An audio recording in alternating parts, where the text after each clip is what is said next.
what's up, everybody? Welcome to the MVP. I'm going to continue to call it the MVP because I really like that. However, No, I like CVP. Okay, now you've already ruined the illusion because you brought your voice in. People are probably worried, one, because it's my voice to start the podcast. Normally they hear the nice barrel-chested Max Bretos, the Cuban Hammer, coming in to say, hey, this is the MVP. Please subscribe, rate, review, share with your friends. He loves to get that off the top. He says it's really important for downloads. I'm not so sure. This is why I'm doing it my way. Right. However, you have heard a different voice if you're in audio only, and if you're watching us, you've clearly seen him the whole time. He's not. Wait, you guys can see him, right? I hope you can. This is not just my imagination. Kalopsis is joining me, so this is the CVP. It doesn't have the same ring to it. No, it doesn't. Let's just call it the MVP plus Connor. Plus C. MVP plus C. Yes. Okay. It's an equation now. That's good. Is this everything that you've always wanted and wished for? You said you've never done a podcast. Never done a podcast until now. And then you stepped up to the big leagues. Yeah, but I feel very comfortable that it's with you, Vince. It's because of me. I have a nice, gentle way about me. Very gentle way. Yeah. I think it's the earrings. You can't get over the fact that I have earrings. Well, I knew you've had earrings. Well, I made that abundantly clear because everyone that says to me, hey, did you just get earrings when you turned 37? I said, no, I'm not going through a crisis. No, but it just threw me off. I don't know why. I love it though. It's sparkly. I have a piercing. No, you don't. No. Where is it? That. No, we're not doing that. No. Just because you're sitting in Max's chair doesn't mean you got to act like him. Okay. But if you can, it helps me because that's my process. That's how we bounce off of each other. Do you miss Max? Not at all. How come? One, you were on time. Okay.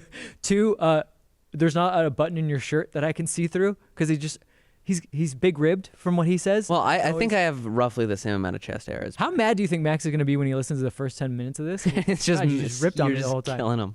Everyone knows I love Max. I love Max, I think, more than you. He's my podcast husband. Is that the title? Yeah. Great. Yeah. Then what am I? Am I your You're my work wife. Am I your work side piece? Oh. We might get it. You're 18 now, right? Yeah.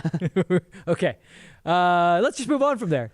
Sure. Getting into the soccer talk. Well, let's be fair. The reason why we had to be cheerful was because the last couple of games have not been so. Yeah. Last 3 games.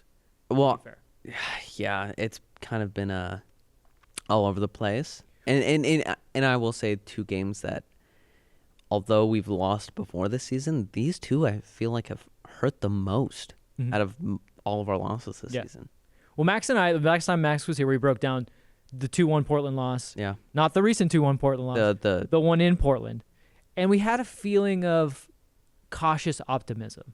Because we watched it wasn't bad. No, it wasn't, right? Not at all. And and there was you don't get a result against Portland in Portland. That's fine, but you thought I thought that we could take that momentum into San Jose and crush them. Right. But it was a complete opposite story. Right. That being said, we didn't have Atuesta. We didn't have B-Rod that game. But still, it hurts. The performance.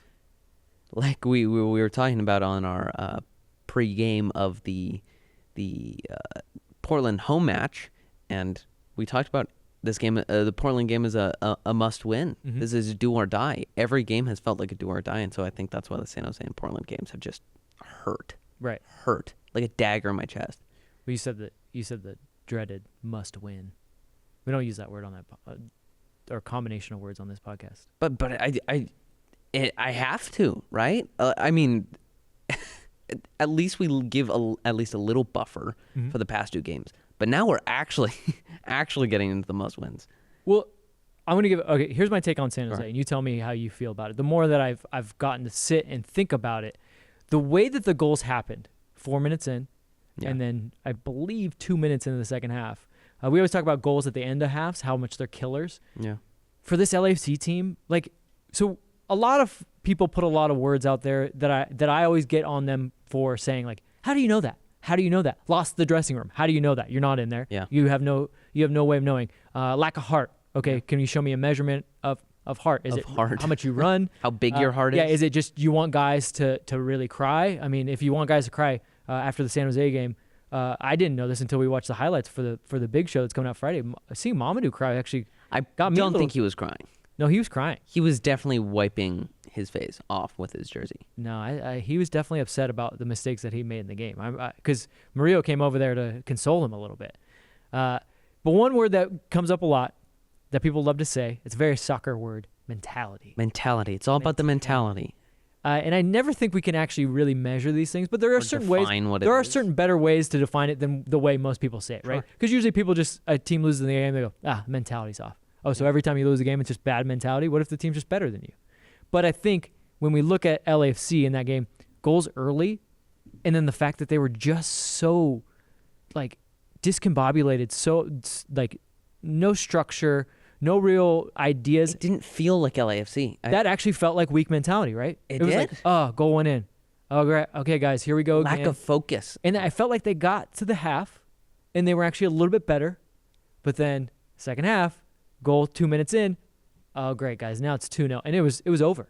It was over from there. It killed us. LAFC needs to be able to be the first one on the score sheet. They time and time again, they've proven in inability to come back when they need it the most. They've done it before. I'm not saying they're unable to in all circumstances, but when the opposition scores first, it really throws this team off because this team generally comes in with a we're better mentality, so let's dictate the tempo and pace of the game. What was the stat that Danny gave us? I don't remember. It was score first. LAFC is 0-9 and 2. 0-9 and 2. Either 0-9 and 2 or 0-9 and 1 this season. It's absurd. Right. It's unbelievable. Mentality. That's mentality. That's mentality. But I also say it's focus.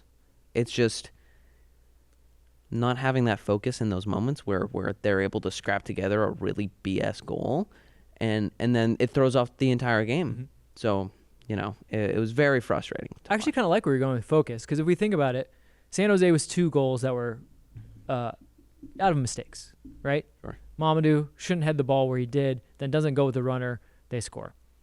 Another shouldn't head the ball where he did, Kim Moon-Wan, they score. Then we go to Portland, there's just a punt forward. Guys don't really deal with it. Yeah. Kind of lax, and they score. And then after we tie the match, Murillo tries to make something happen. They score. And I think the bigger point that I think I'm trying to get to is mistakes happen, right? Yeah, but there's effort, and you can see that from the players. But sometimes it's just the execution is just a little off, and it's frustrating to the focus. Yeah, the focus. Well, what I was going to ask you was, did we have these mistakes in the past, but had the focus and mentality to overcome them, and that's what we're really lacking? No. What happened in the past was these mistakes happened, but we were able to score 4 goals, so those crucial mistakes weren't able to get a result against us, if that makes sense. So LAFC's always been boom or bust. It's just we've been much happier. Yeah, and I think we've always known that, but the weird and sad thing is that's not something you can teach. That's not something, these are split-second choices and mistakes that happen in a game that are you can't prevent. You can't expect a player to have a perfect game, especially at this level. This isn't Barcelona. This isn't Real Madrid, and I think we all have to realize that. And players are always due for one mistake here and there, whether or not it's a deadly or crucial mistake. That's out of the question. All I'm saying is that, for a team of LAFC's caliber, these players aren't good enough to have perfect games. Mm-hmm. And it's frustrating. It's MLS, let's be fair. And you can't expect the team not to. I'm not, I never want Murray to jump over the ball and Portland to score off of it. But you have to realize that there's not much more you can do. I'm not saying be content with it, but you have to at least take the level of play into account, no? Yeah, well, but then where are you with what people have been clamoring for? And they're doing it because of the results. They want to change. They keep bringing up tactics. Really what they want is a full game model change. Sure. But here's where I'm at with it, and you can disagree with me. If LAFC is a team that we know are going to make mistakes, just MLS teams in general, these guys they're very good players. The level of MLS has come up higher, but we're still at a level where you can expect a good 2 or 3 big mistakes per game from each team. If you're a team that you know mistakes are going to happen, wouldn't you rather than be a team that's a little bit willing to take more risks because you want to create more chances to get on 100%. The other side of that? Or now we have people saying, Well, if they're going to make mistakes, just sit back. Is that going to help? I don't think we should sit back. I think that because you're still going to make those mistakes. I think the problem right? is, to your point a little earlier, these mistakes have always been there. This season, we just haven't been as clinical up front to counteract those mistakes. So we haven't been getting the results we want. Because most of the games, other than the Portland game, the San Jose game, most of the games we have controlled. The tempo, the pace. We've had clear-cut opportunities, clear goal-scoring opportunities. In Portland, we definitely controlled that game. And so that being said, then the mistakes happen. We don't finish those critical chances, and then the result doesn't go our way. So the mistakes have always been there. So we just have to make sure that we finish our chances, as I love to say. That's your favorite one. You've gone away from that recently. I have, because I said it literally every single game for the first half of the season. What if you were right? I was right, but that doesn't mean I had to say it. When you're ever on the sideline, do you just scream that? Yeah. Finish your chances. Yeah. I actually scream it at Bob. You scream it at Bob? Yeah. I was like, hey, tell them. Oh, so you're like everyone else because you want Bob to somehow magically finish chances as if he's the problem. Yeah. I even lost my voice on the postgame show.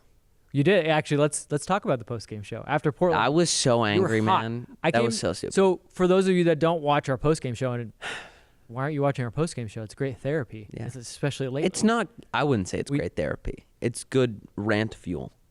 Rant fuel. Yeah. That's a good one. That's a new one for me. Rant fuel. But so we do that over on 110's YouTube page. Sometimes my podcast husband Max Bretos joins us. But you're mostly there. Sometimes Defenders of the Bank. Actually, Max will be there Sunday. He will be. When we're in Carson. In Carson. We'll be there live to do pre and post. I'm just not ready. But as I came down there, we do that when we were at home. We do that on the landing of Free Play. So I come through Free Play, the little kitchen area, and I hear the loudest F-bomb, and then just see you had a hat on before, but you had thrown your hat somewhere, and you're just kind of stomping through, and you were like, I'm fired up. By the way, when you were stomping through, the best part was you were looking for the restroom. And you were I did not know where it was. You were so fired up. You were going in every nook and cranny of Free Play, but you were not going to the restroom. So I had to. And then we had a long, heated conversation in the restroom. Yeah, I had to usher you into the restroom, and then you proceeded to talk while I was going to the bathroom, which is and then the Defenders of the Bank code, which is totally wrong. No, the guy code is out the window after our loss to the Timbers. After our third straight 2-1 loss to the Timbers, guy code. I was ready to do the post game in the bathroom. Yeah, I think you did most of the post game in the bathroom. I did do most of the post game because you then came back out. And fun fact, I didn't actually go to the restroom when we were in there. I was just there talking to you. So you just needed to get it all out? Just out of your mouth. Yeah. I don't know. I'm trying to think of the word I can use that I can safely say, even though we are on YouTube, but I don't want to do it. I don't want to do it. Moving on. Anyway, yeah, I was very angry. Why so more angry than I've seen you almost all season? I think... Could you compare it to another game where you've been this angry? Oh, I've definitely been... No, but I'm just saying, which game was it? I'm trying to pinpoint it. The Galaxy game. The 3-3? No, earlier this season when they beat us 2-1. Okay. The 3-3 I was still fine with. It was a draw. It was a good game, but we dominated. I think the games I get mad at the most are sometimes when you don't have a good game, like San Jose. When we played San Jose, you just kind of have to accept it. I could get angry about it, but it just wasn't good. You know what I mean? Those are games you can highlight what was actually what was actually bad about the play. But then there's games when you're fundamentally we were there, we had chances, and we were kind of our own worst enemy. Those are the games I get the most angry when we cost the game for ourselves. We could put the match away with an easy tap, and we could see out the match without a defensive error, and then just all things seem to go against us, and then we blow a result at a very crucial point in the season. And on top of that, the referee decisions were very inconsistent, very like bad. Joseph Dickerson very much. Joseph Dickerson, what a terrible name. What a very unfortunate name. I'm not gonna say it anyway. And then also Portland, they were on the floor for literally 10 minutes. Yeah, there were 9 minutes of extra time. And did Dairon Espria acknowledge you when you I don't know. And maybe do I want when I would you want that? I did what? When I did what? You flipped the bird. I don't know what you're talking about. Okay. I was giving him a little you gave him a golf clap? Good golf clap. Good job. Hey, good buddy, hustle. if you got a cramp, just get a little Gatorade, get on out there. I think Espria has actually moved up to my next to Zlatan for most. Oh, hated what is the MLS. power hate? What is the With the Connor power hate Kalopsis rankings? Power hate rankings. So Zlatan's one. Zlatan's one. That right? Drogba is one. Drogba. I did not like Drogba when he played Why? for Montreal. Really? He's not. He's not up there. He's not like one or two. Drogba from Montreal, but not from Chelsea. No. Drogba from Montreal. That's interesting. You didn't hate Drogba when he was at Chelsea, but you hate him at Montreal. Yeah. Interesting. Okay. Okay. So Zlatan, Drogba, Dyron, is he up there now? Asprilla, yeah. Asprilla? He's definitely up there. Can you? What are the next two? We'll round out the top five here. Next two, there's those. Roger Espinoza. Yeah. Don't like him. Who else? I mean, any player from Seattle Sounders. Right. You can draw from a hat, and I dislike them. Xavier Arriaga is up there. Actually, Arriaga, but also Nuhu, and it's not his fault. It's everyone else's fault. Everyone that loves Nuhu has made me hate him. Oh yeah, because I don't think he's that good of a player. Physically, great player, can do some things, but Brian Smetzer's just figured out a way to say, hey, you know what you're really good at? Is just running fast and slamming into guys. Do from center back. Where in MLS, they're not really going to give you a red card. And that's actually how we want to defend. So if you could just do it from there, that'd be great. Also, David Ochoa. I'm not even a U.S. men's national team supporter. Yeah, it has nothing to do with his switch. No, it's never like him. Because a lot of people don't like him because he did that switch, and there was like a whole thing. But no, I just like every time I see him play, I'm like, that guy's. Is there anybody nice. From Toronto that like you love to hate, even though they're on your favorite team? Anyone? Michael Bradley, that's a tough one. Yeah. Omar Gonzalez. You don't This like season. Omar? I like Omar as a person, not as a player. It's like frustrating. It's like when you like guys, but then they don't play well. Mm-hmm. That's the worst thing. It's like, oh, like my buddy. No, I don't want to throw names under the bus. Uh-oh. I don't. That's what this podcast is for. You didn't know? Oh, that was for? Max and I, this is the other name of this podcast is Max and Vince Have No Friends because we just throw everyone under the bus. Well, I love Mark Anthony Kaye as a person. I'm kidding. Don't throw people under the bus. He's one of my favorite players of all time. Right. I will say he's part of my favorite players of all time power rankings. Yeah. But favorite players of all time. But it's unfortunate when you have your favorite players leave, make mistakes, don't play good. Yeah. Yada yada. You have to immediately hate him. You had to turn your back on him. Shout out Jacob Schaffelberg, who's also on that list of favorite players of all time. Yeah, you really love Jake of all time. Yeah. We have to. Great hair. Great hair. Yeah, we have to talk about that. Bryce Duke would have been on that until he buzzed his hair, huh? Bryce Duke's like just out of the top 10. Yeah. Marky Delgado. Kept the hair, though, would have been back in the top 10. Oh, yeah, 100%. Easily. He needs to bring back the Bieber wave. All right. I love that you've already embedded yourself well into the Max and Vince time-honored tradition of going on a rant for absolutely no reason. We went totally off topic, so I'll swerve us back on the topic. Got it. So, Portland game, you're fired up. You're upset about the game itself. What about the season? Is it done? Like... It's a daylight. It's a good question because I still don't think we're out of the playoffs by any means. But then the question is, okay, hypothetically, we make playoffs. Do we do well? Do we not? Do we want to make playoffs? Do we, What was Philly? There's sacrificial lamb. Yeah, the sacrificial. But so there's all these questions and hypotheticals regarding it. I don't know. I've told you I can't genuinely see us doing well in the playoffs. But just knowing LAFC, we're somehow going to scrap together wins in the playoffs. I mean, to our group chat, you sent LAFC. I'm calling it. We're going to win MLS Cup this year. It's what has to happen. We were supposed to win the MLS Cup 2019. Mm-hmm. We were supposed to beat Tigres in the Champions League final. There were so many things that were supposed to happen that just didn't at the tail end. And this season, what's supposed to happen is us not making playoffs, have our worst season in franchise history. But what's going to happen, because everything in our history hasn't gone the way it's supposed to, what's going to happen is we're going to sneak into playoffs and somehow win one game off here, there, and make it to the final and then win MLS Cup. This is why I enjoy working with you. Maybe it's because you're young, because most of my friends are all jaded. But a lot of people that are around me, they do the opposite, where they like pick something really bad that's going to happen so that when it happens, they go, see? Told you, bro. You go the exact opposite. You're like, I got to manifest. I'm all about hope and manifesting things. I'm going to do this. And honestly, you wholeheartedly believe that it's going to happen. I do know that. I do know genuinely that. believe that will happen. You're like, you're not just messing with me. No. You wholeheartedly believe that. No. I've said it enough to myself where I think I tricked myself into believing it. Okay. But in order for that to happen, does it take a Galaxy win this weekend? Of course it does. I mean,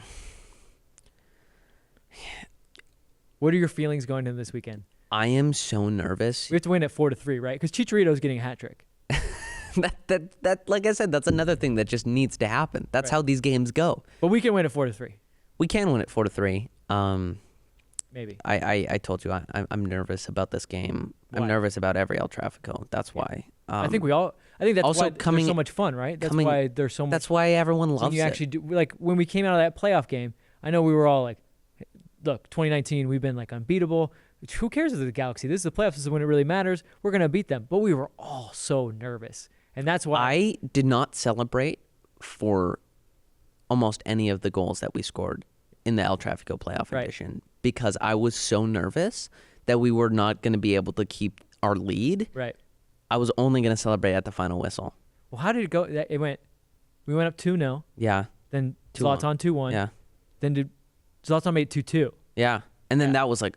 And then that was when it was like, oh no. I was like, oh no, here we go again.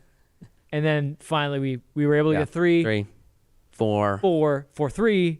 4. Then 5, Dio. 3. Dio. Gotta love a Dio. Gotta love a Dio brace. I mean, Dio was incredible. I will say, so I got like a 25-minute cameo, and he was incredible. I actually got on a plane home back to Canada the night of El Tráfico playoff. Going into that, I was like, this is going to be the worst flight of my life or the best flight of my life. There's absolutely no in between. And I think that's one of the best lives of my life, best nights of my life. I mean, keep in mind, I'm also only 18 years old, but still. I was going to say, when you're 35,000 feet in the air, there's no laws, right? There's no laws. That plane went crazy. You're like, flight attendant, if I could, 3 whiskeys. Sure. We shouldn't talk about this. Yeah. You're underage. You're underage. But let's talk more about El Tráfico. On the show, you and I broke down what we think they need to do, and really it's about kind of getting your hands dirty. The fundamentals. I don't know. In soccer, do you get your hands dirty? You get your feet dirty. Get your feet dirty. Well, not really your feet because they're like shoes and socks, but maybe your knees. Get your knees dirty. Get your knees dirty. But we like LAFC, not just because of where they are on the table, but playing. Anytime you play the Galaxy, like they kind of muck up the game, and like we just got to get dirty. And so you and I broke down like dealing with players on your back. Sure. How you support your teammates when players are getting tight to them. We talked about winning second balls, and then we talked about just like at some point. Someone's got to step up. There's going to be a moment where like the whole team just needs to go bananas and like chase down a ball, win it, and maybe that's what makes the difference. We thought that would have been for Portland because we broke down that Danny goal, and that's what they did. Sure. How much more of that are we going to need?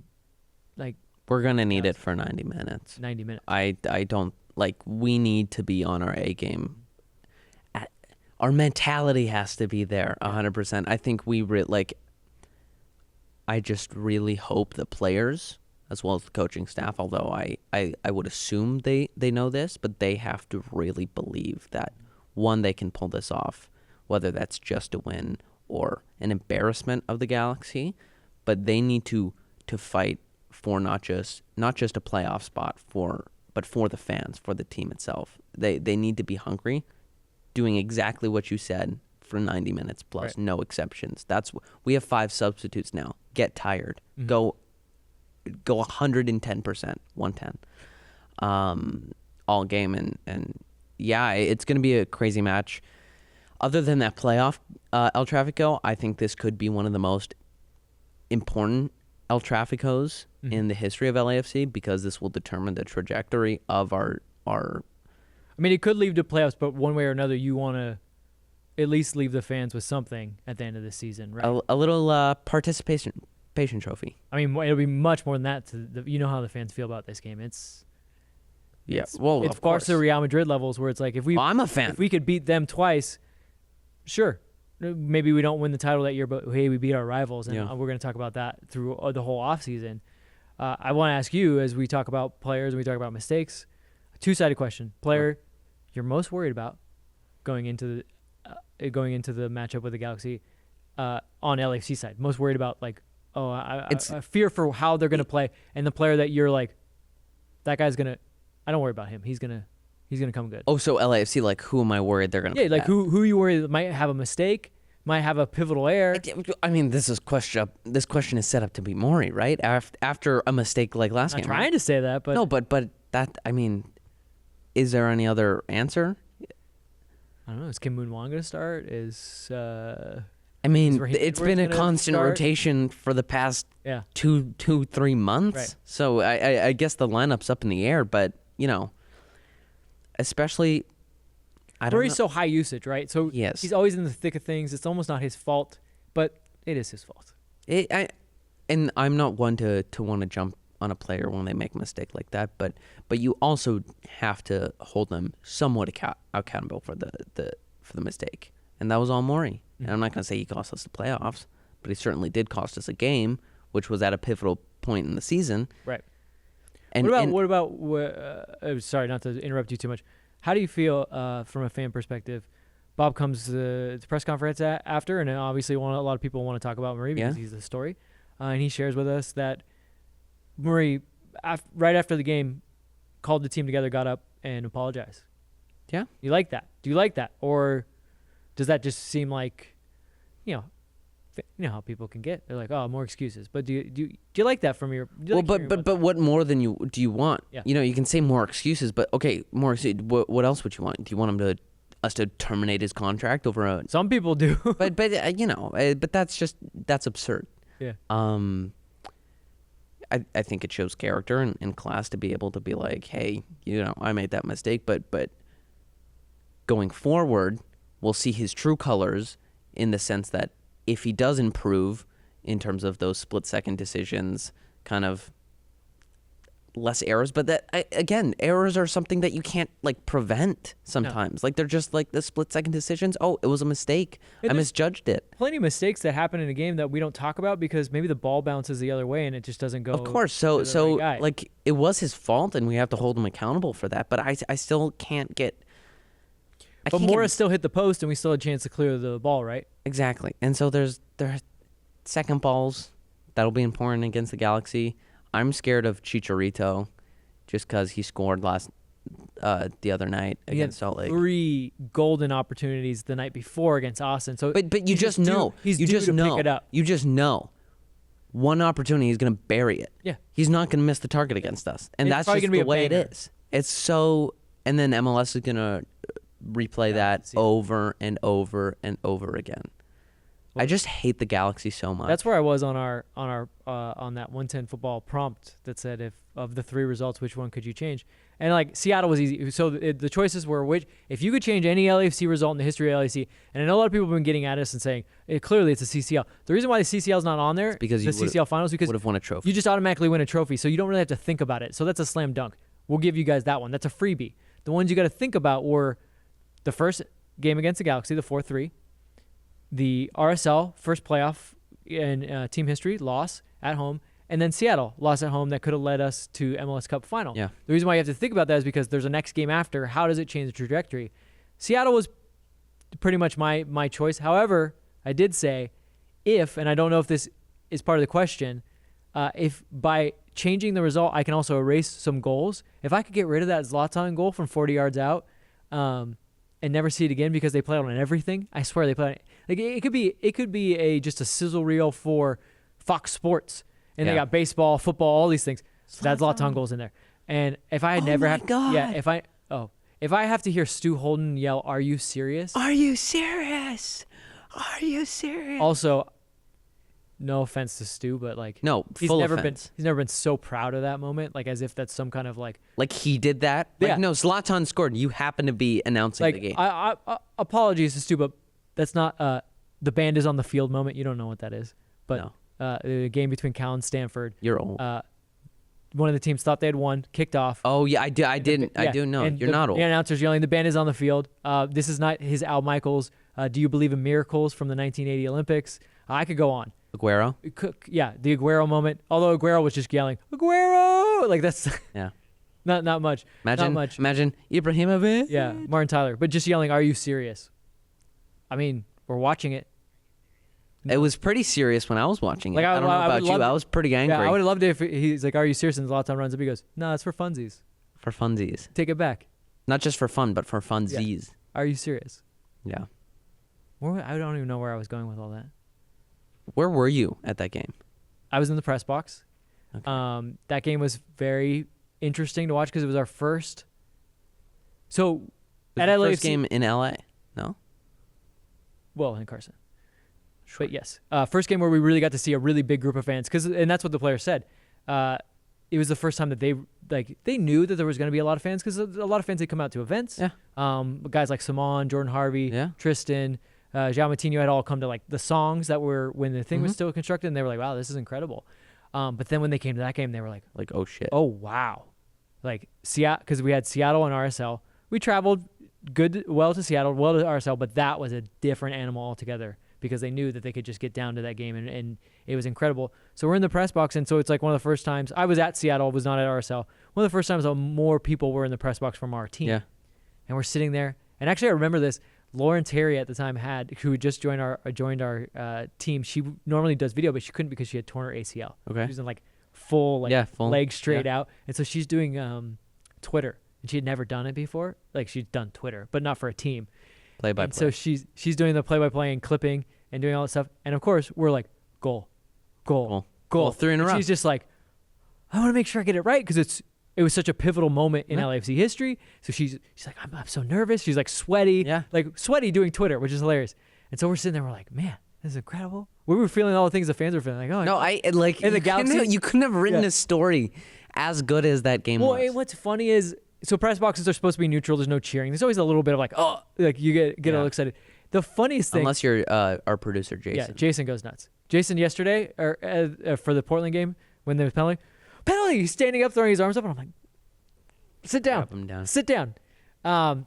But dirty secret, and reporters will say, oh, I don't have fans. Between coverage of Galaxy and LAFC, someone's a fan of one team or the other. Oh yeah. And clearly, when we were at Galaxy's stadium, it was a very pro Galaxy press box. So it was very quiet. And when Carlos scored that curler, I was like, oh, goal. Like, because the way I saw it, I was in, and somebody looked at me like, shh. I'm like, oh, you're right. Sorry. Apologies. I'm not supposed to do that. So as we're sitting there, we're all. And let me ask, what did they do when Zlatan scored that fourth goal? Well, so we're sitting there, we're kind of giddy. Yeah. And then it's like, it's 3-1. Okay. It's 3-2. Oh, Zlatan's coming on the field, and you could feel Yeah. the energy raise. And then when he hit that, all protocol went out the window. There was a bunch of people jumping up and like, oh my God, I've never seen anything like it. And then when he scored the winner, definitely out the window. And then we're just like trying to slump in a corner and be like, shrink yourself. how can we get out of here? I was in Canada watching it with my friends, and none of my friends were LAFC or Galaxy fans, and so I was the only one emotionally invested in it, and I was so furious. They thought it was the funniest thing in the world because they were like, "What are you so mad about? That was an insane goal." I was like, "Yeah, but that's not my team, bro." Yeah. Anyway, to your point, Seattle's the worst one. Seattle's the worst one. Seattle's the worst one. Like, we would have won MLS Cup the way it should have happened, Right. but it didn't Maybe happen. we had just a little bit more rest before that. Really, we lost that Seattle game because we were gassed. Yeah. But also, you give Also, Seattle Ray credit. was incredible in that game. Give Seattle credit where You know who wasn't good in due. that game? Brad Smith. You know why I'm saying that, right? Brad Smith sucked that game. Sorry, that's a little inside joke for Jerry. The Jerry Reynoso. The Jerry Reynoso. We love you, Jerry. You and I have had the chance to travel to quite a few away Sure. games, which has been great. It's been very, very cool to do pre and post from away games. It's a different atmosphere. How do you feel when you get to go to Carson and do the games? Traditionally, I love it. Like, I think one great thing about LAFC is I love being a fan or being part of a team that people like to hate. I like being the bad guy. And historically, we'd be the bad guy who comes in and does the job and has the opposition still mad at us after we just came and beat them 4-0. So it feels that much better. You're like, yeah, what? What are you going to say? I'm the bad guy, you know? More recently, like, we have had a bad season, so it's less of that bad guy mentality. People and more really want to give it back to us. Yeah, I know. So maybe you could call that karma. Yeah. But no, I still love it. Everywhere I go, I rep this team, whether that's an away game or just out of the house. Like, it's my favorite thing to do it. I feel there's a sense of pride when repping LAFC that I don't get anywhere else. And especially in Carson, is that the most apparent. And so people can say whatever they want. When I go to Dignity Health Sports Park, I wear my black and gold jersey. I just love giving it to them. I love the rivalry. Like, and I don't normally like get huge on those things because I'm not like. Well, big with but keep in mind, you've worked for LAFC prior. You are always in the press box, so you wouldn't banter with the fans too much, unless it's on Twitter. But I love getting at it, like face to face, just screaming at people, yelling at players, yelling. Not that we're encouraging that, but you do. I'm encouraging it. I think it's my favorite thing about the sport. Well, I love when we go to Carson because even though like I do have that heightened sense of nerves, and there's that feeling of we haven't won there. Yeah, ever. And going into enemy territory, I always know that there's going to be a good 500 to 1,000 or more, probably more. I'm probably lowballing it. LAFC fans, so like I actually feel a little bit more at home. Like, yes, we've never won there, but I've kind of like. We've been here before. Yeah, we've been here before, and all my friends are here. There's smattering of them all over the place, and it has like a really great atmosphere. Yeah, it's always fun, and El Tráfico's great. That being said, I'm still a little nervous. These game tactics and form are thrown completely out the window during these games. Have you ever been able to predict in El Tráfico? Like even just the vibe, never. Not the scoreline, but even just the vibe. Like I think it's kind of going to go like this. You can. Sometimes you're like, oh my God, so, LAFC's doing good. We have momentum. We're good. We can go in. We can win.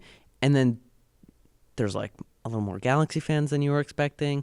Oh, like the vibe, LAFC doesn't feel like themselves the first 10 minutes of the game. And then the Galaxy get a goal. So you can't predict how these games will go. And it's probably one of the best things I think that's ever happened to MLS is this rivalry. All right, we just said we can't predict it.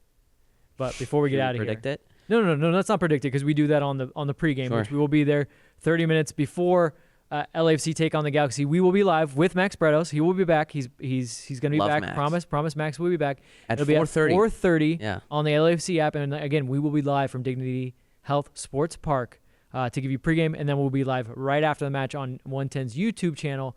No, I don't want to predict it because, again, we'll save it for that.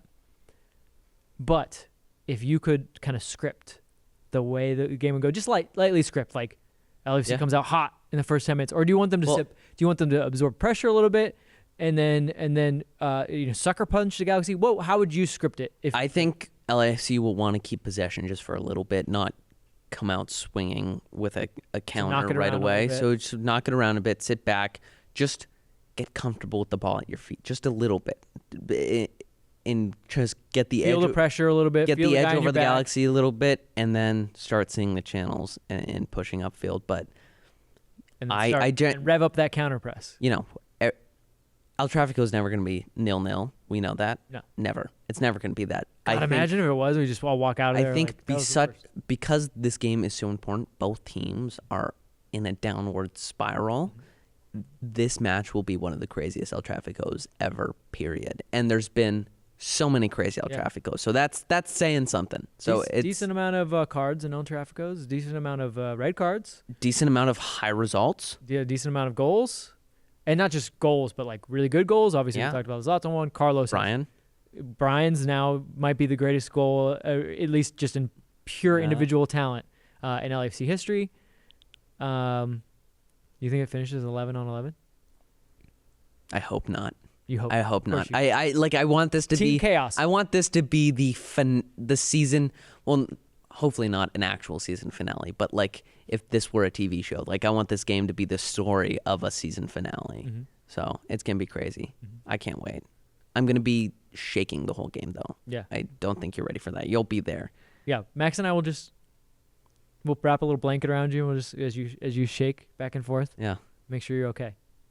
Unless we win. See, now I don't know if we, because I told you when. If you win, I feel like we're gonna have to hold on for dear life because you're gonna jump down because we're gonna be like one level up. I know. You're gonna jump down, like rappel down, like King Kong or something. Be like, oh my God! Just start yelling like, are you not entertained? And we're gonna be like, Who is this man? You know, you weren't the one who scored the goals, right, Connor? Yeah, like calm it down. As if I were the one. I mean, we do have video of you from when Diego Rossi scored to equalize this season, just screaming. And that was a video of a Galaxy fan filming me. Yeah.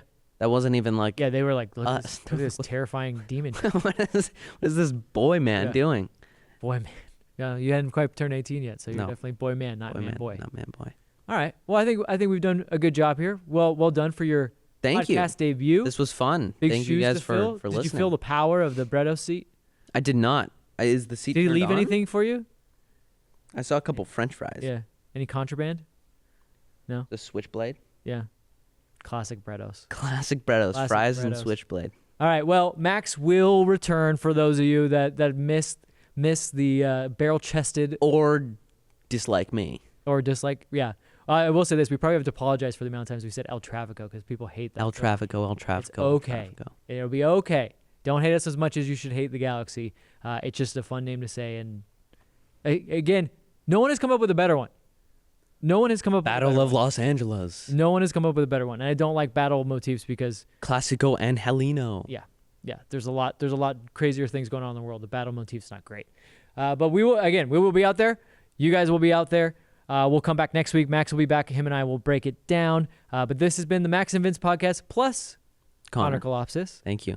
We enjoy having you. So please rate, review. If you stumbled on this and you're not already a subscriber, please subscribe. I can't imagine. Yeah, what are you doing? There's somebody that hasn't, but tell a friend. And we'll see you next week. Thank you, guys.